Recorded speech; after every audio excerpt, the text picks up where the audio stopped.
Bom dia, graça e a paz. Que Deus o abençoe profundamente, que você e sua família sejam impactados pela graça de Deus e possam ser luzes neste mundo. Atos 1:8 diz assim: Mas recebereis o poder quando vier sobre vós o Espírito Santo. E sereis minhas testemunhas tanto em Jerusalém como em toda a Judéia e Samaria até a última parte da terra. Estamos diante de um texto que, por assim dizer, é a versão lucana imposta no livro de Atos da comissão de Deus, da sua missão. Se você pegar Mateus, lá de Mateus, o que se designou como grande comissão, e você pegar Lucas, nós estamos falando de duas relações parecidas, mas na versão dos seus autores. Aqui, Lucas vai falar da missão de Jesus à igreja. O que Jesus espera dela. Qual o propósito. Mas também aqui está os recursos que o Senhor irá estabelecer para preparar, equipar essa igreja a, de fato, fazer a sua missão. Ao mesmo tempo, aqui é claro que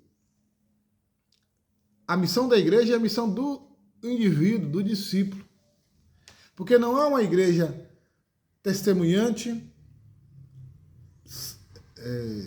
santa, profética, sacerdotal, se efetivamente o crente não for exatamente isso. Porque não existe a igreja como um construto, como uma realidade corporificada no ponto de vista coletivo. A igreja é o conjunto de pessoas que foram realmente e genuinamente salvos por Deus e que agora testemunham dessa salvação em suas vidas a todos aqueles em que, de fato, eles se colocam especificamente expressos. A igreja, de fato, é essa presença do Senhor salvando. Evidentemente que quando eu digo igreja, eu estou falando da comunidade espiritual mística de Jesus. E místico aqui não no sentido esotérico, mas no sentido de íntima, de profunda relação de intimidade, como Paulo vai dizer lá em Romanos capítulo 6, que nós estamos unidos. Então, místico aqui está unido de verdade espiritualmente na mediação do Espírito Executor, de tal maneira em que há uma relação real, verdadeira, orgânica com o Senhor. Não estou falando de instituições, eu não estou falando desse processo sociológico que aconteceu na história da igreja, no seu processo de caminho histórico-temporal, dentro das estruturas sociais e tal, que é natural. Essa história de não, a igreja não tem... Isso aí não existe. Esse processo, à medida que a igreja vai vivendo a sua realidade histórica, ele vai acontecer. Mas ele não é a igreja. Ele apenas é um movimento da igreja. Então, o simples fato de estar em uma instituição religiosa não quer dizer que eu estou na igreja. Porque essa igreja de Jesus é invisível, gloriosa, testemunhante, santificadora, missionária, que tem essa relação profunda com Jesus de novo nascimento na pessoa do Espírito Santo. É diferente. Jesus então diz claramente o que ele espera de mim, de você como discípulo. E eu quero dizer uma coisa logo de imediato. Esse texto ele envergonha os crentes. Sobretudo nós na pós-modernidade ou na modernidade líquida. Porque ele exige aquilo que de fato nós não estamos vendo efetivamente acontecer. Porque a versão missionária da igreja é outra. O que a igreja pensa é que Jesus espera dela está numa relação de equívoco muito grande em relação ao que Jesus espera da igreja. Tanto aqui como em Mateus, na versão de Mateus. E eu queria essa manhã dizer para você que o Senhor espera que você de fato seja uma testemunha. Que Ele lhe deu o recurso para isso. Que Ele quer que você seja instrumento real, experimental de sua salvação e da sua presença. Isso é muito sério. Jesus diz que precisamos, de fato, viver algo que efetivamente aponte sem desculpas para a sua presença em nós. Porque esse é o trabalho do Espírito Santo. O Espírito Santo está aqui para fazer essas coisas todas que as pessoas estão dizendo aí. Ele está aqui para glorificar Jesus. Para que a presença real de Jesus seja verdadeiramente sentida, de tal maneira que possamos ser do Senhor, cheios de sua presença, transformados desde a essência, desde os elementos fundantes da nossa estrutura de significados.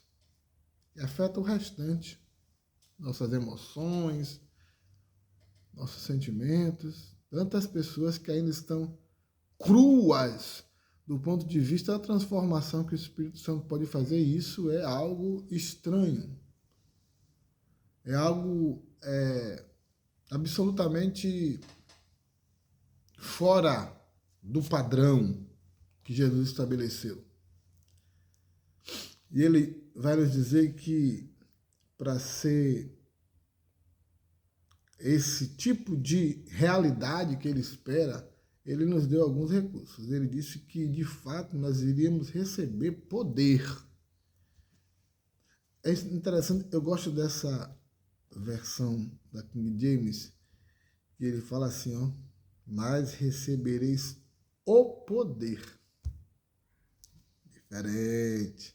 Hoje as pessoas estão atrás de poder, mas o Espírito, mas Deus vai nos dar o poder. Já deixou viável o poder, já deu o poder para a igreja.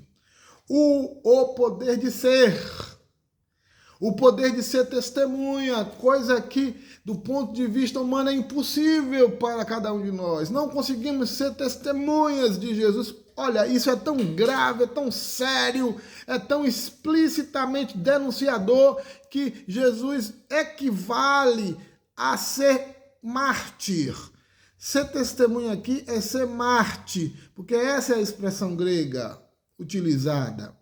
Ser de Jesus, viver para Cristo é muito mais do que apenas frequentar a igreja. É muito mais do que apenas falar que se teve um encontro bucólico e casual com Jesus. Ser dele é pertencer a ele, é ser selado pelo Espírito, é receber a dinamis, a explosão celestial que nos faz efetivamente ser mártir do Senhor. Viver com Jesus não é uma religião, não é frequentar um templo. Ser de Jesus é ter a vida marcada, pautada e direcionada por sua presença gloriosa. Não há como ser de Jesus sem viscerar um compromisso com ele e ser bomba, dinamite do Senhor na vida das pessoas. E isso é o Evangelho. O Evangelho faz revolução. Impossível o Evangelho está na sua vida sem revolução, e está na sua vida sem gerar revolução onde você vai. E efetivamente não tem como o indivíduo que vive a plenitude do poder do Evangelho viver sem ser notado. Jesus vai dizer que o poder nada mais é do que a presença. O poder é a presença. Essa presença é a presença do Espírito Santo, que batizou e batiza. Batizou e batiza.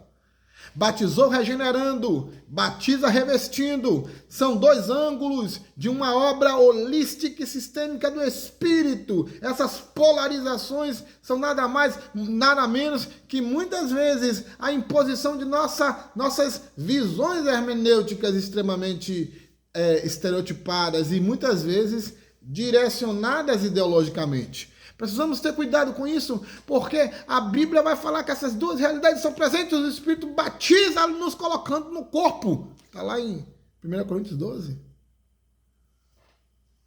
13. Mas também nos batiza revestindo, nos tornando aptos, nos tornando evangelho ambulante. Isso está presente várias vezes nos vários pentecostes, por assim dizer, em Atos.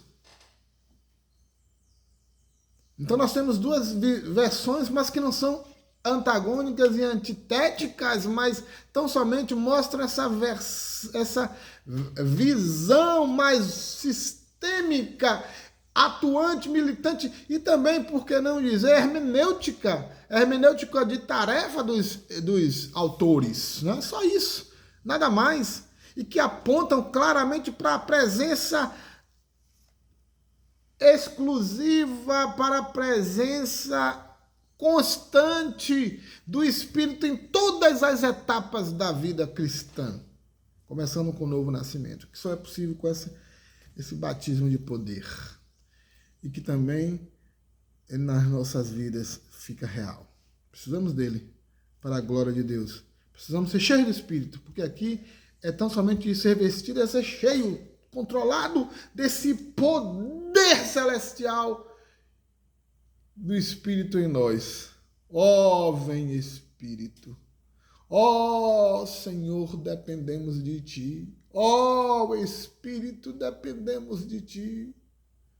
Nos reveste do Teu poder para sermos testemunhas fiéis do Senhor neste mundo em sombras, para a Tua glória. Amém.